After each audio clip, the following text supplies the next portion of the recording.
Welcome back to the Messie Missy Podcast, the messiest podcast in the world. Truly, this episode took a little bit of time figuring out, if you will. Bear with me. Why? Because Eman is actually 13 hours ahead of where I am. And so we had to do a little bit of math. We had to do a little bit of let's get creative here. How are we going to meet? So it's actually pretty cool. If I want to time hop, I really just want to time quantum leap over to Eman's world. She joins us from Vietnam. And what an incredible story and a perspective that we haven't heard before yet. So she's got a lot of wisdom to share with us. Welcome to the Messie Missy Podcast, Eman, where we are focused in this series. This particular series is called the I Lost Everything ... And the everything is enunciated on purpose because everybody really identifies their everything differently. And I love that about us. And then the ... because it truly is about the through and the after of this devastation, of this loss. So we're going to jump right in without further ado. Welcome. Thank you for being here. And thank you for your patience and coordinating our calendars and our times. Thank you so much for having me here and for being flexible. And it's really a pleasure. So, Eman, your loss was really devastating. So much so you found yourself on the streets. Tell us, take us to this moment. Take us to this picture where you truly felt you lost everything. And what was your everything? Yes. I want to invite our audience to really stay resourced while listening. It's trigger warning here, but there is a great outcome. Okay, so stay still. Thank you. I I was living in Dubai. I had just got married to someone who was doing very well financially. We were doing great. We were holding a couple of companies, and there was an issue with one of our employees. We were sponsors, and next thing I know is everything we had was frozen because we were on investigation. And there was, I don't know how it is today, but back in the days there was something that you have to prove yourself innocent, not the other way around. So you are considered guilty until then. And what happened next was my then husband went to jail, and I didn't have access to anything overnight. So I didn't have where to live, and I didn't have food, and I didn't have savings, and couldn't exit the country. And that time my dad was finishing a chemotherapy and passing, and I could no way tell him what was going on. So I couldn't get help, and I couldn't explain why I'm not there by his side in this moment. So that was really intense, and I was about 24, 25. Wow. So And overnight, everything. everything. And Your it was home. really, yeah. And it was And really strange because in Dubai, everything is just so luxurious, and we had such a lifestyle. We had 11 cars parked outside our villa. So, and all of a sudden we lost, I lost all my friends also because they're like, whoa, whoa, whoa, I don't want to be around you. I don't know in which trouble you are. I don't know, like the lack of clarity that I couldn't myself express what's happening. And mind you, I was learning English. I couldn't even express myself in the world. It was really, really intense. At Yeah. that time, what was your native language? Portuguese. Portuguese. Okay. Yeah. Yeah. So you were in Dubai, your husband, how long had you been married? We were married. We were in our second year of our marriage. Yeah. Um, so what went next was I had to get a job, but it need to be someone who would be willing to employ me, even though I didn't have my documentations, because my passport was with the police. I am suspicious. So I'm like, I'm in jail outside the jail, right? Right. And also I cannot be seen in public. Everything was so unclear. Whenever I'm going to court, things are done only in Arabic. So I don't even know what are the boundaries. Can I be seen on the CCTV? Am I being searched? I was detained a couple of times. I didn't understand why. I then was released. I didn't understand why. So it was really complex. And there was in this case there was something involved with one of the cars, and I was seen on a CCTV driving that car. And now I am also in the case, even though I don't know anything of what is happening whatsoever. So I had to find someone that can give me a job that is not legal but pays me. So that's a big loophole. You don't know if you're going to get paid, if someone will employ you. I need to find an accommodation that doesn't sign me as the tenant. Mm-hmm. And I needed to be outside of Dubai, but the job I found was in Dubai. So I'm living in the Emirate next to Dubai, and I'm living on like by a favor of the building management in the future, like in a hope that in the future I will rent the flat. So I don't have electricity, I don't have furniture, I don't have water. I have a space that I hopefully will transform into a flat soon enough. Okay. And I have to walk from Al Sharqa, the Emirate was, to Dubai because I didn't have the fare for the bus or anything else's, and I have to get dressed in the on the like under the building without being seen, so that I can take the elevator and look like I'm a very presentable employee. So I walked through, and it was Ramadan, it was summer. The weather outside is, I know Celsius, I don't know Fahrenheit, but if you all guys do the math, it was something like 45 plus Celsius. Um, Warm. that's really hot. It's really hot. And it's Ramadan, so I can't be carrying a bottle of water or anything. And I have to walk and get into the place there. And then everyone else is fasting. That was easy for me because everybody was almost as Right. hungry as I am, with the difference that they have eaten on the day before, and I would go on days without eating. So I lost 24 kilos during that process. I ate on the break time. They would have their break fasting, like the fast break Mhm. that we call iftar, that they will eat when they break the fast, and then they'll go back to duty, and I will take the break after them. I would go to the canteen, to the pantry, and collect the garbage of their leftovers because they were fasting. They always order more than what they could eat. So I would go to the garbage. I would eat some of the garbage. I would take some of it hidden because it would be completely forbidden if I'm caught doing that. So I have to literally hide the leftovers I collect and take home. And again, there is no fridge or heater or stove or anything to the place I was sheltered at. I had to ask a neighbor for shower, and I couldn't, of course, shower every day because I can't be bothering them every day for a shower. So yeah, laundry and all this, you can only imagine how challenging it would be. And I have to rest enough because next day I need to do all that walking again. Being a woman alone in a Muslim country, it's not as dangerous as people here. So this was a good side. Nobody would, it wasn't risky at all to be a woman walking alone. The risk was just to be caught by anybody from my company in this situation, because that could jeopardize the job opportunity, and I had no idea if I could get another. And I Right. had to be regulated enough to not show up the kind of situation I was living.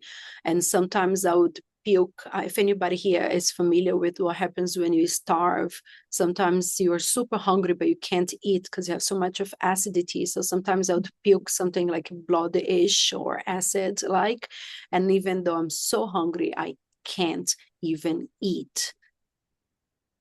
Wow. Yeah. So overnight, homeless, no access to any funds to support yourself. Yeah. Yeah. And had you worked prior to, you worked with your own companies? Yeah. And then those were taken and shut Yeah. down, basically. Yeah. What was the new job that you were able to get? Yeah, that was one of the gifts. I think when those phases comes into our lives, if we are ready to embrace, they are filled with potentiality. And one of Mm. the gifts I got was the job I got in, because funny enough is at that time the Syrian war was starting, and they had an aviation company in Syria that had to overnight be transferred to Dubai.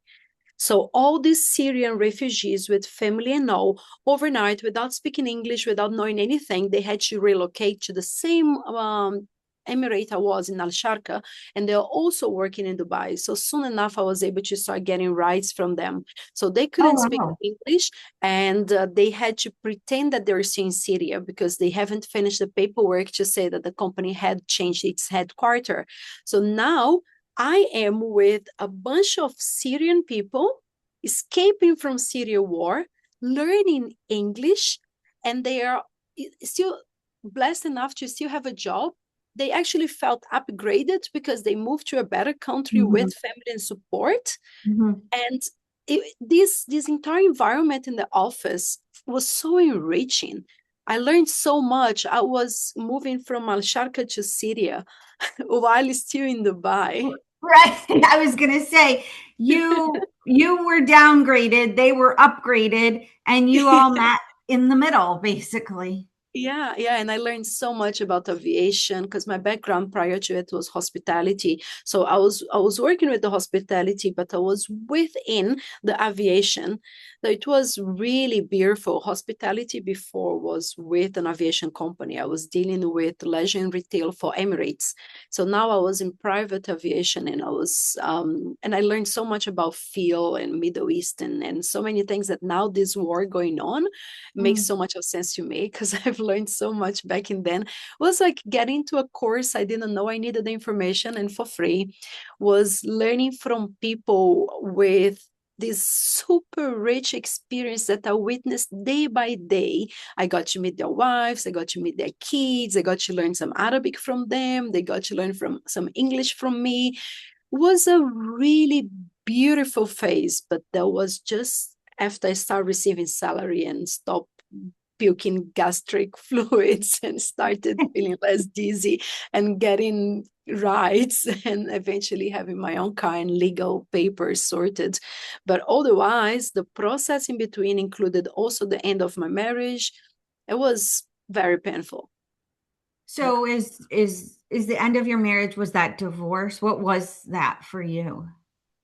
Well, for the ones who don't know me now, 2026, I am an author of an uncoupling book and I work with uncoupling. And that was the beginning of it.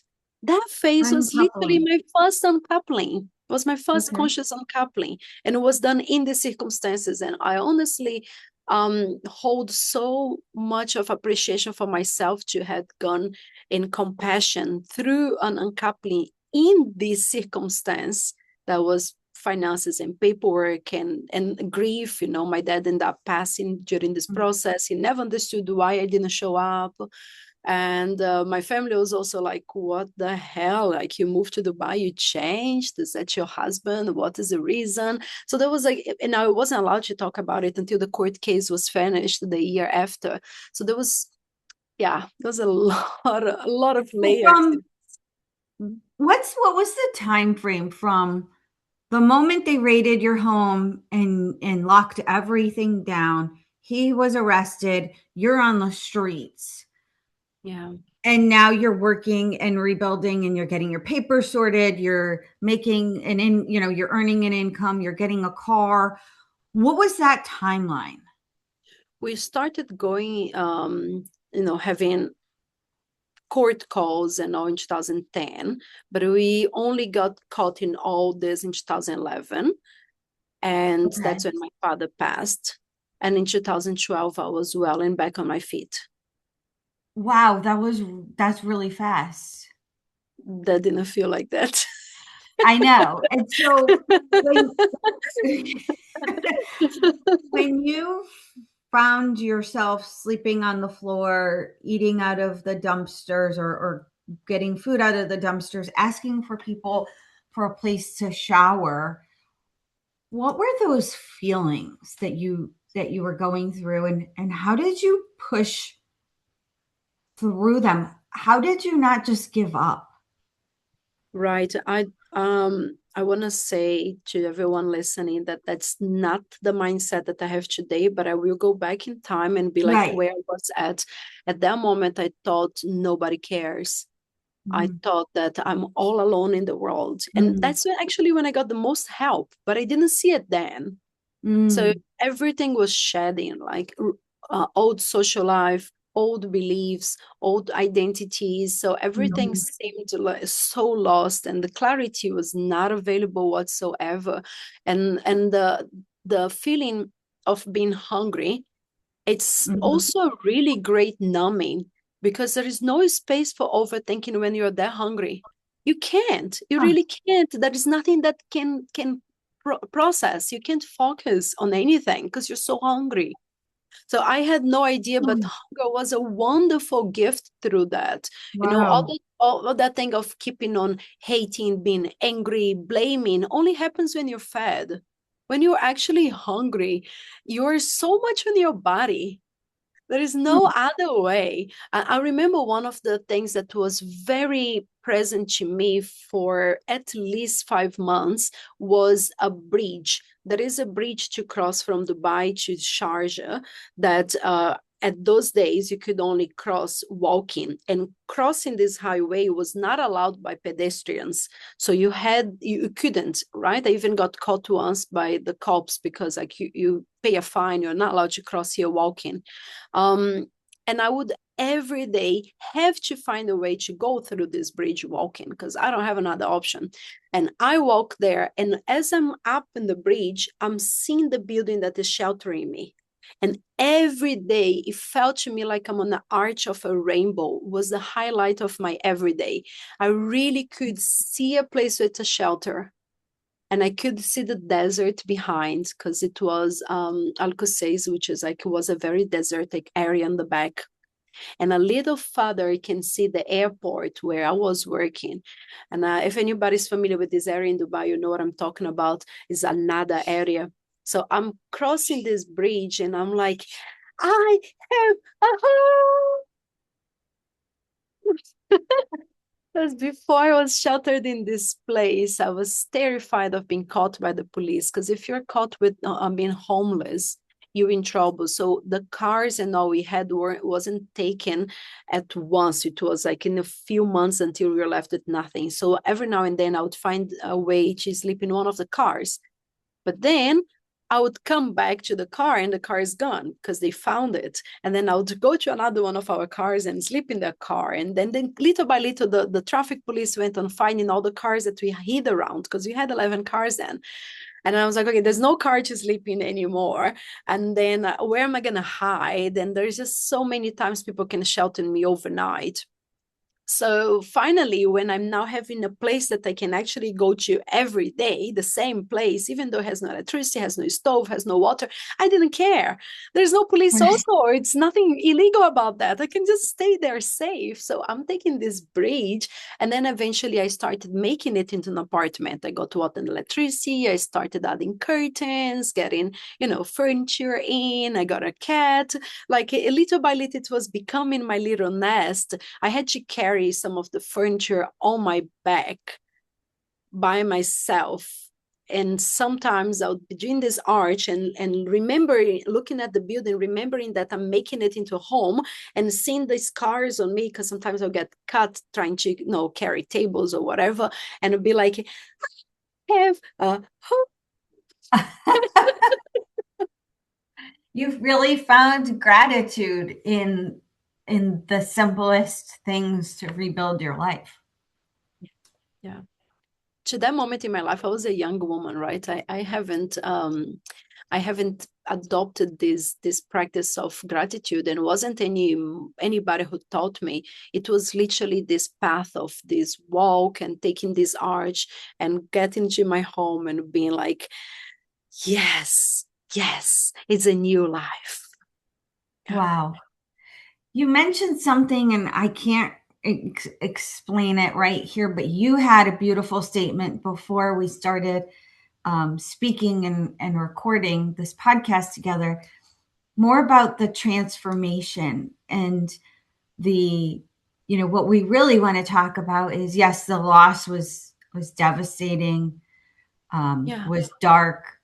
I I can't. I remember it was, yeah. Okay, I so think. let's jump to that point Yeah. where what you said, because I would like to hear that again. Yeah, I'm gonna word it slightly different, and then you can guide me through. But there was a moment when I gained the wisdom Mm-hmm. from, remembering, and from other wisdom keepers, that is the 4 seasons that I was going through, the integration of the transition, the liminal point in between. And I didn't know any of it. I was born and grew up in near the equator line, where we only have the same season, so it's summer all throughout the year. I wasn't aware of this visual analogy, but I was in my winter. And before this, I was on my fall. Everything was falling. All the Mm-hmm. dry leaves were on the floor, and then suddenly it was winter, and it's only snow, and it's solitude, and it is cold, and it's uncertain. But in the winter we have the seed of life, Mm-hmm. and in summer we have the seed of death. And both of them can be terrifying to us, because in summer you're in full bloom. So Mm-hmm. you're transiting towards death. So when you're on your fullest potential, there is that fear for us women to be in our fullest capacity, to be in our fullest, because we know that after that bloom, you start dying to give life to the new life. Mm-hmm. And when you're in the winter, you know that from there it can only get better. So actually it was easier. To be honest, it was easier than launching my business and publishing my book and being in my greatest appearance. It was a lot harder, because I knew from there I'm gonna start going towards fall and winter again. But in that moment, going towards fall and going towards winter, once there was understanding that there was a transition, it was blooming. And also the understanding that I was in myself going on a phase, even though a bit late, I was going on a phase from my maiden energy to my creatrix, some call the mother energy, but since I never gave birth, I would say the creatrix energy. I was going from being this, I just got married and I'm in love and I'm living the life in Dubai and I'm learning languages and I'm thriving and I'm flirtatious and I'm beautiful, to I'm taking responsibility, I'm taking agency, I'm creating my own life, I'm co-creating with, with the divine, with the universe, whatever you name it. I am coming towards a new me. So there was that transition. How in the world did you get your mind there? Um, there were 2 things that I would say the most. One was definitely the gratitude. Mhm. Everything I was so grateful for. Mm. Everything. And again, as I said, it wasn't like based because someone told me I should. It's because Okay. literally when I got my first suit, when I got an iron, I could iron it by myself, when I got a washing machine, when I had a table and I could host a pet. There was so much of gratitude. And the other Mm. thing is my bleed. Our bleed is so wise, and I had no idea. I was like in surgery after surgery because of endometriosis, and with very strong pain. And even before all this started, I had already done laparoscopy. For a matter of fact, the first thing that entered me in my genitals was one of those cameras for an emergency Mhm. surgery. So literally my first time was with a gynecologist in on a table. Wow. So I had so much of medical trauma that I didn't know. And on that moment, when I'm literally sitting alone with my bleed, it guided me in ways that at that time I was not thankful for. But little by little, piece by piece, it reached a point in my life where it made sense, where I had more pieces and the puzzle picture was more clear. But really, our bleed is guidance in itself, because you go through all these phases, right? All the maiden, mother, maga, crone. You go through spring and summer and fall and winter. Every moon cycle, you go through all them, follicular, luteal. And when you're facing things like endometriosis, you have to be very attuned to what is happening within, because you need to inform your doctors, your practitioners, right? You need to know how you're recovering from a surgery, which was my case. When all this took place, I was just on a post-surgery of my second surgery in that situation. And I went through the third one while this was happening. So yeah, so Wow. my bleed and gratitude. Yeah. Your bleed and your gratitude. If there's somebody listening who finds themselves in this lost everything and whatever, that means to them, and they're struggling to find gratitude, they're struggling to find anything to be thankful for because it's just all awful. What do you tell them? What do you tell us? How do we wake up with a sense of gratitude when it all looks terrible? There is a practice that I've learned from one of my teachers, Masarita. That is a practice that when going through those crises, you wake up and before you do anything, you force yourself to laugh. You just laugh. And you laugh and you cackle and you allow it. And now, as a somatic practitioner, I understand the biology of it. And I see that that's not just a silly idea. It actually has so much of bodily intelligence engaged in that. But you just find reasons to laugh for no reason, even. Just stay with the laugh and laugh and laugh. And then I add the laugh with the gratitude. So it's like when I start laughing, usually my pet come on the bed and I laugh because the way it comes. And then I would laugh at myself for being laughing. And then, like just do. And sometimes, obviously, there are days where this laugh is not available. So I just try to sit with what I can be grateful for in that moment. And one thing, if you haven't done this before, and the moment you try to be grateful, the first thing that comes to your mind is 20 things that you are lacking. Mm-hmm. Right. So it is a practice in itself, right? But I would say something. I just mentioned a little bit about endometriosis. I just want to go back there a little bit to something that is a gratitude for me. When I was going through the wars, even after the circumstance passed, I became very debilitated by this illness. I'm not sure if it was only endometriosis or something else. They couldn't give me a clear diagnosis on the Western medicine, but I ended up being on oxygen support, and afterwards I was given 4 months to live when I was 28. So in that moment, by that phase, they used to clear my bowels because there were so many tumors that I couldn't defecate by myself. And during my period days, I had to be on oxygen support because I used to bleed through my nose too. They say it's like reverse endometriosis. I could never understand what it is, but I know exactly how it felt. I was taking, I had an anesthesiologist giving me continuous numbing, like fentanyl and very strong painkillers to keep me going during that process. And I was literally passing, right? So I got very close to death, and I literally befriended death to become the most alive in this part of me. And most people only go through it when they're aged, and I had the opportunity to go through it in my 20s. And afterwards, today, I'm always grateful that I can stand up and go and poop by myself. Where It's so good to poop it by is, myself. I can poop by myself. I have air conditioning and a shower and a car, and it's Yeah. really as I mean, you really did have a rebirth, and you Several. several rebirths. Where was the health scare and all of that in the timeline?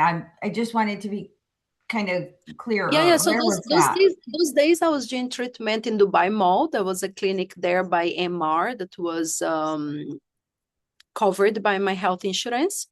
So that's why I was getting treated at that time. Afterwards, I kept on trying it in different hospitals around the world because I went on a journey. But at that time, it was in Dubai itself. And during this specific phase that I was hungry, I also didn't have health insurance. So I would also try some small clinics that were more budgeted or friends who were doctors until I was able to have a health insurance again, which this new job gave me. So I did not spend more than 3 months without health insurance, Got luckily. it. And I still had the meds and still had the support from the previous time. Yeah. When Mhm. the case came, we knew that soon enough we might be without medical provision. So I went and I Okay. prepared myself ahead. I mean, I had my father passing. So the whole medical thing was very on the table those days. Mhm. Right. Yeah. So you had a little warning, but not Yeah. much. And then you had, I mean, basically 1 to 2 years, and then you were building again, but building a totally different life, it sounds like. So where what did you build? Because you're an author, you have something around uncoupling. Like now take us to you're a little bit stabilized. I don't even like that term because Yeah, no, it's just it's still in a spiral. It's just a different, like, right. uh, yeah. Where I want to take it is very internal. Mm, I was still co-regulating with the whole situation, and it's really hard to co-regulate with a storm. And right. where I got was to find that regulation within. I don't think it's the outside world. It's not because I moved to Vietnam or it's because I was still in Dubai or because I opened my business or because I changed profession. It's nothing like that. I think it's really about the regulation. Now I can go through the spiral and go through whatever situation comes up in my life, but I can remain regulated. I can Mm, find that peace within. I can find that coherence with my heart. I can find that balance of my inhale, exhale. My sympathetic won't shoot on hypersympathetic survival or on parasympathetic collapse. I can now wave through the continuum and being resourced to welcome what is coming and to take action when it's necessary. So I can be an integrity between the passiveness of accepting mhm, and the the wild woman action of being the wolf and doing something for myself, you know. So I can now transit gracefully. And I believe that that's what it is. I don't want anybody listening to think, oh, but if her hero story is because she made this many digits, or her hero story is because she, got this married to this thing and had these kids or had this, nothing of it is your hero story. It's really about, can you rest, digest? mm, I whatever was endometriosis or whatever other situation that I had with my health is, but if I oversimplify it for sake of this argument, mhm, was but trauma. My body is mm, dysregulated, and I had the opportunity to stay home under my skin. mm. Right. So you just summed up a whole bunch that happened since Dubai. So Yeah, real quick, since Dubai, you now live in Vietnam? I'm a nomad, but I'm mainly based in No. Vietnam. Yes, Okay. yeah. And by nomad, what do you define as that? What are you doing? Right. So my coaching is online. Hmm. And yeah, I'm the founder of Sex and Integrity. So I have a YouTube channel with this name. And I see clients on group and on one-on-one coaching. So I can do this from anywhere as long as I can be flexible with my time zone and I can make something like this, like a curtain is nice lighting and boom boom. So that's all. Like I can take this anywhere in the world with me. Yeah, so this is it. This is This it. is it. I I found my So skin did and I you, live anywhere. how did you, okay, let's go back to how did you decide to leave Dubai? Like what was, that was all part of the rebuild, the, I took some notes, your, kind of the, Yeah. After my father passed, I brought my sister and my mother to Dubai, offered them the potential of having a new life. My sister eventually married an Emirati. Now she has an Emirati kid and she's based there. My mom is a widow, is mainly based there too. Um, so the life in Dubai became the home, but I myself haven't lived there in a very long time. I went to settle in Europe and afterwards in South Africa, learning from the medicine of the First Nation people of each one of the continents. That was my journey. Traditional Chinese medicine healed me, and Mm. metaphysical anatomy helped me to reclaim my wholeness. So I went on learning from the wisdom keepers around the world, and that's what I do. That is okay. Well, how did you come about the opportunity for that? Like, I'm sitting here in the States and I was like, how do you go from flattened out in Dubai on the streets to now you're, down in your South Africa? I saw your African earrings and I was wondering Yeah, what yeah. what the tie-in with, that must be important to you. And now to Vietnam, like if somebody's sitting out here listening and thinking, well, she did that and I can't even fathom I living right now, right? It's like, how do we get to this Yeah. road of true exploration and all that you've done? I mean, you're such an inspiration. Thank you. Thank you. Appreciate it. We are all figuring out, and we all have our wisdom keepers to guide us and our inner remembering. I believe each one of us have a different journey, but on that Mm. descent of embracing my wisdom, I share this on my book, making analogy of the path of Inanna, because when she goes into the underworld, the Sumerian goddess, right, she lives like is an archetype, is a myth that tells us a story of really letting go of those identities and Mm. reintegrate disowned and lost part of ourselves. So it's never about letting go of ego, but it's about negotiating with our trauma and becoming the duality of being one and the whole, and finding the boundaries in between. So to not make it overcomplicated, what I mean to say is when you let go of things, let's say you're listening to this, you're going through divorce, or you go through Mm. an illness, or you're going through Mhm. a job transition, or whatever transition is in your life, when you resist it, you persist. And the moment you embrace it and you resource, because none of us are meant to do any of this alone. So resource your inner Mm. archetypes, resource your therapist, resource to your coach, resource to a whole team of network, your neighbor, your girl's time on the coffee time, whatever it is, be with others and and transit this at your pace. And if you don't know what's your pace, oh, should it be 1 month, should it be 3 years, oh, my neighbor divorced 5 years ago and she never dated, I'm still going through divorce and I have a new lover, which one is the right one? The right one is the speed of your slowest part, because you cannot go through it broken. You have to Okay, go through it hold as a on, hold whole. on. That's so good. I need you to repeat that one more time. Yeah.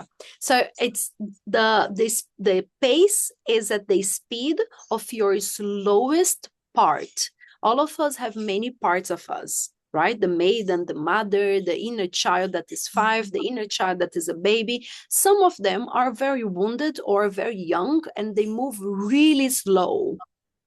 And that is the fastest pace for you to transit as one. Because if you go at the speed of your hiker, at the speed of your summer, at the speed of your youngest, or I mean your fastest, you Mm. left you left behind the wounded, or you left behind the baby, and then you reach there, but you reach there broken. So you're going to have to circle back to come back and pick them up.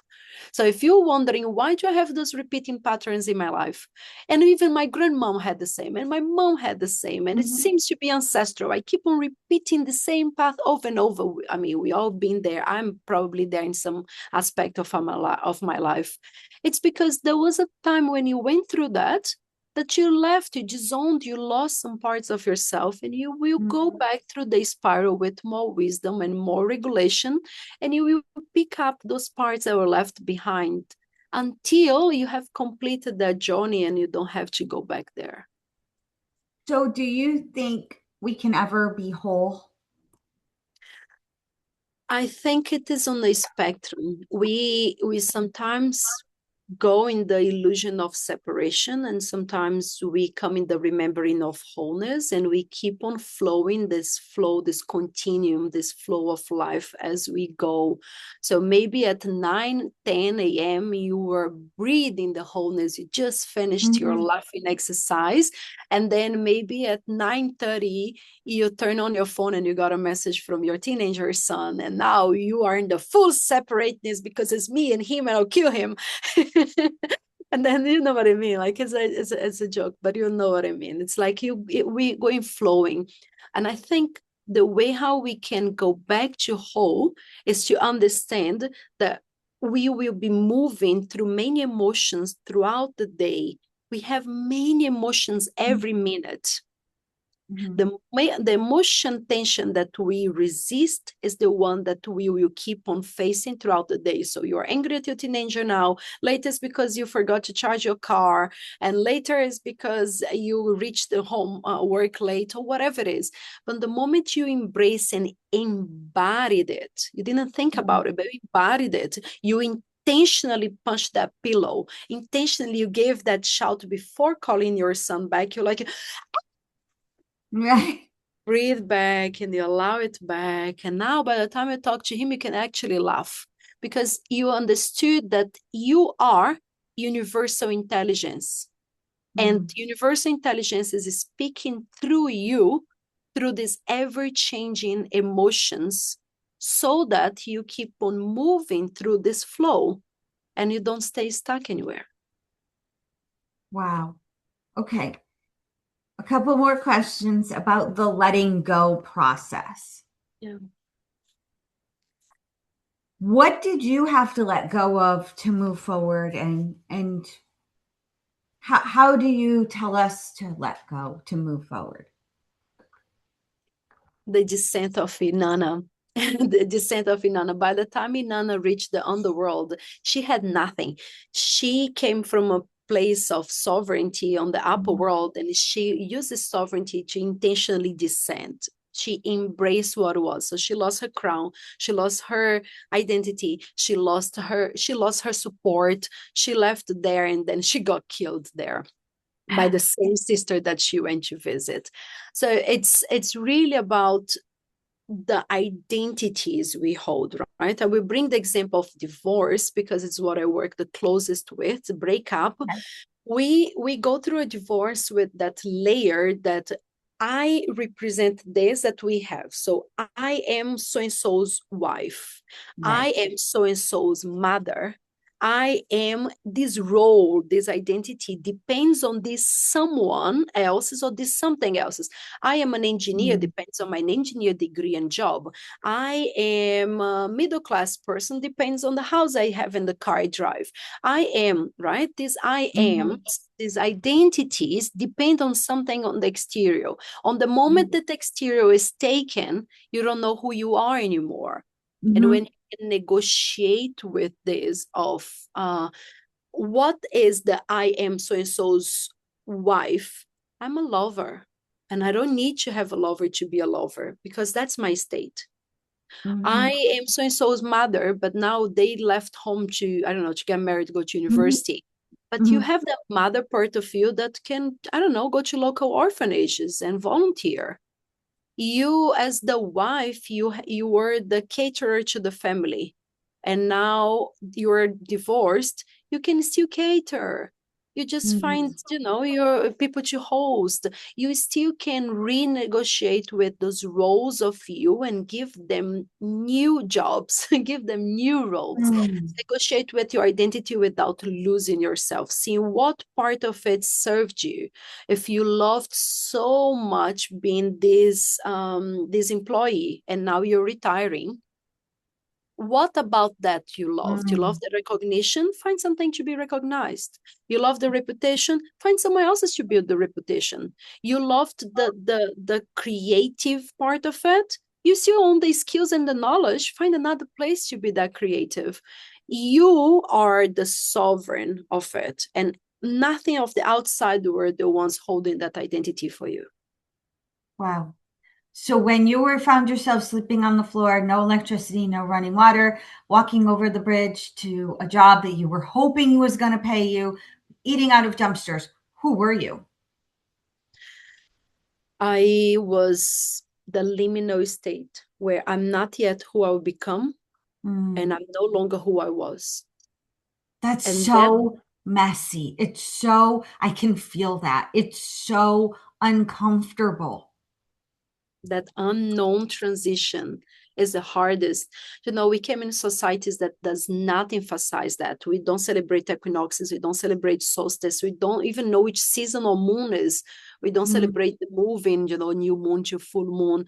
We lost the wisdom of the transition because we have to always have something certain. But It's sometimes in the uncertainty.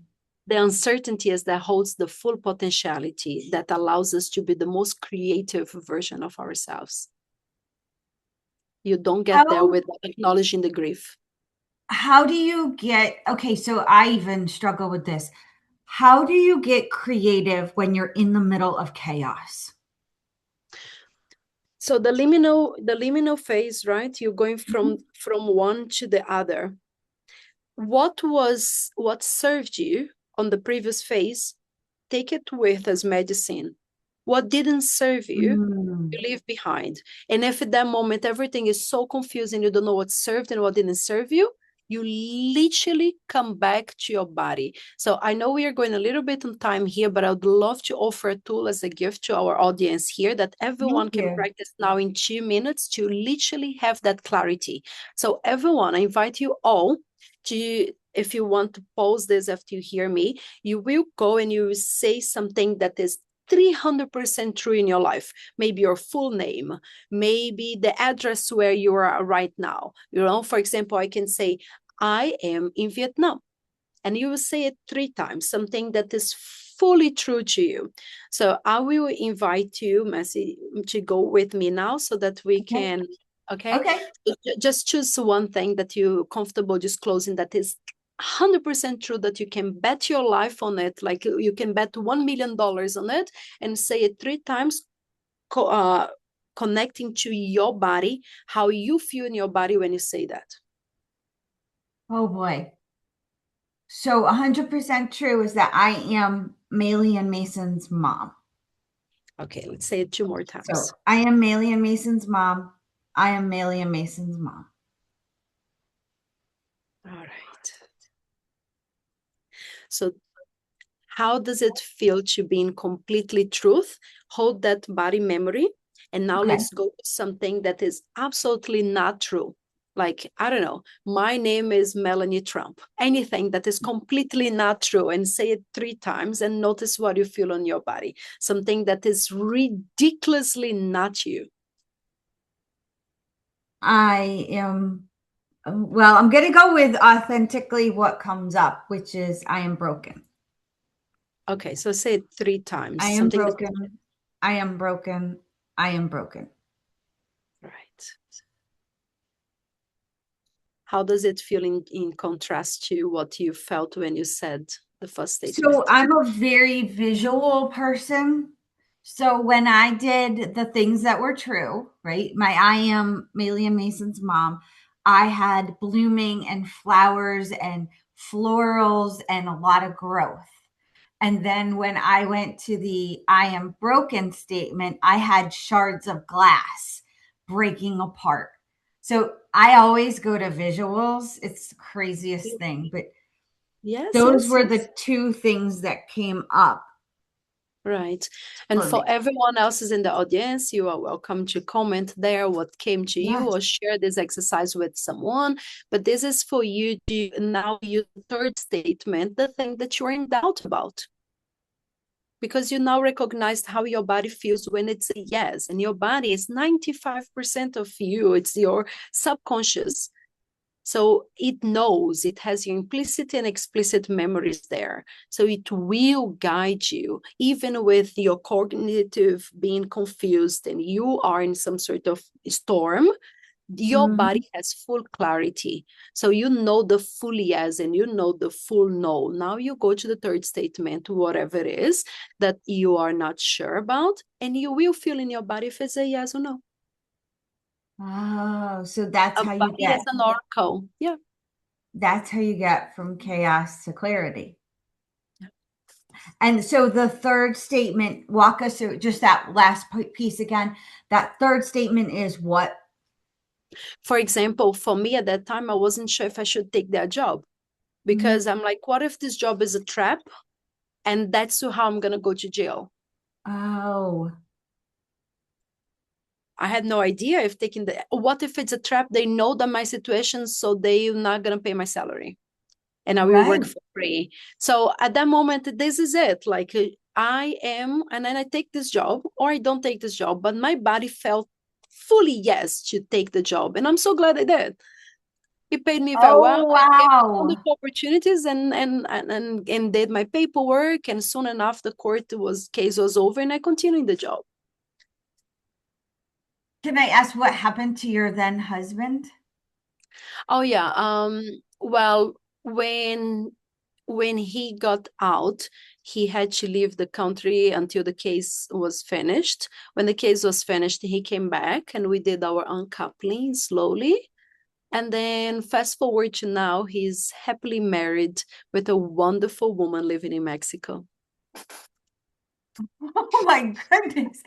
Okay. And I know we're like way over on time, but there really isn't a time limit. Can I'm just very curious on this, the uncoupling. Yeah, And yeah. then we'll wrap it up because that sounds like something that you really you went on that path, lots of different pathways to building through your mess, right? You've written books, you've got coaching, you have a YouTube channel, Sex and Integrity. But what is the uncoupling? So conscious uncoupling, it was coined by someone else's, right? Catherine, a wonderful author. You all can find a book called Conscious Uncoupling. I add my own medicine to it from my perspective of love, sex, and relationship coaching and my experience with my own uncouplings. But the main point of conscious uncoupling are mutual respect, emotional responsibility, clear, open communication, structured transition, and support of emotional well-being. So those are the the landmarks, if that's the right word to say, for conscious uncoupling. And how I work through it is I work with emotional integration, with reclamation of sexual mastery, with building new identities, letting go of old identities, and being detached from those identities. So it's a rebuild journey that we all can go through our, I don't know if you want to call it healing, awakening, maturing, adulting, whatever name you want to call to this journey that we go through as we get older. But you can choose to do it through anything that comes up to you. Some people it's through a consequence of a car accident. Some people it's through changing jobs. Some people it's through aging. I like to support people with how it worked for me, which was Mhm. this journey of uncoupling, because it's massive when today you are married to someone, your whole life Mhm. is based around that. And next day, I mean, not that, not literally next day, but next thing Right. we know is you have changed money, you have changed housing, you have changed, the best person in your life is now almost a stranger.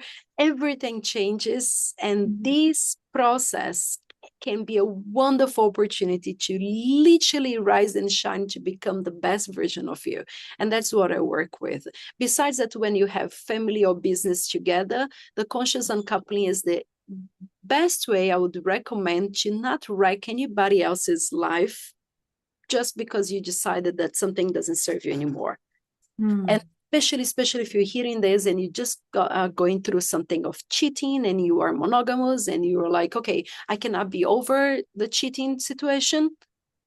Does it mean that now everything else in your life has to be wrecked? No. When you take this as a rite of passage, like our ancestors did, taking those challenges as rites of passages, you are but bridging to a yet better version of yourself. It doesn't need to wreck you. Wow.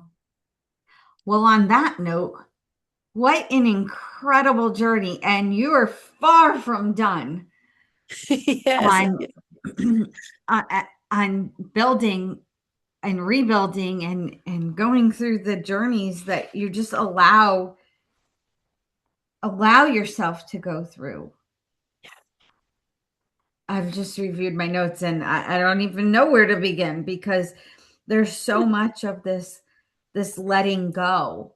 Even as we rebuild and, redefine ourselves, we're still going through, like you said, the times and the days and the seasons, and we have to continue to learn to let go, to grow, to make space for more. Yeah. Any parting? It's an ebb and flow. It's Ebb an and ebb flow. and flow. Yeah. Any parting thoughts for the listeners? Because this was just jam-packed and so much great wisdom from. I believe that my invitation would be anytime you're listening, you weren't resourced enough, or you maybe, you're driving and you went into a blank box or something, come back and revisit. There is a lot of wisdom here. And once you are more regulated, you can always come back and learn and earn a little more and understand from that other perspective. And if there was something you heard that was that resistance towards, can come as a can come as a blank, it can come as a, oh hell no. Anytime you felt resistance, that's what I invite you to go back and listen to it again and notice if you can find curiosity in that resistance, to get the discernment if this was medicine that is too bitter, or if it is really something it's not aligned with you, at least for now. To find curiosity in the resistance. Yeah. For discernment. Yeah. Incredible. Eman, I thank you so much. Thank you. Thank you for having me and allowing me to share this story. Absolutely. I never shared this story in public before, so I'm very glad I did it now. Really? Yeah. Oh, I'm honored. That is incredible. Thank you. Thank you so much for sharing. And to our listeners, I mean, I just don't even have words because I really need to go re-listen to this and on my own journey of the letting go and so much of this. So thank you, Eman.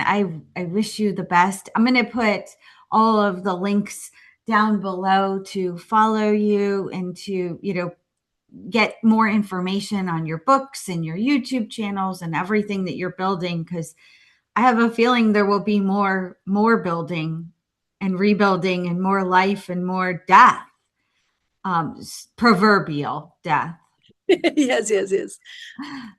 Thank you so much. And thank you all for your time and listening, and try that exercise of the I ams and see what comes up and notice your resistance. Thank you again.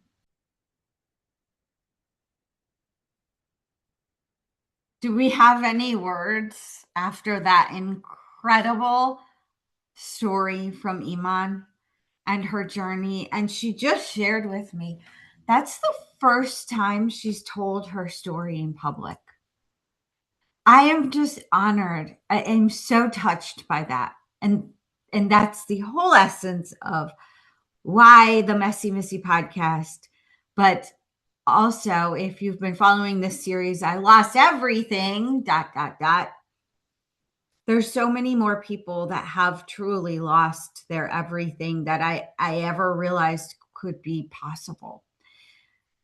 But there's a ton of hope, and there's a sense of never giving up and recreating and rebuilding. And that's what I want you to take from this series. And in that light, I've built the Messie Missy movement.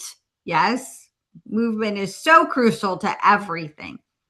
There's also that element of stillness too. But if you're so moved, I've put a link down below in the show notes, the GoFundMe. We as a community are helping others. We are humanitarians. We want to help others that are in need. And in this series, we're fundraising to help another individual in need of some major dental repair, implants, dental work, because everybody does deserve to have access to some healthcare, certainly when you're in pain and need repair. And so if you're so moved, thank you so much for listening, for being part of this movement. And if you can donate anything is appreciated. It could be as little as 25 cents. I don't know what the GoFundMe rules are, but the point is every little thing is appreciated right now, and we can do something to help others as you hear these stories. And if you're so moved, please consider donating to the GoFundMe. And I will see you back here on the next mess. Of course, there's a next mess.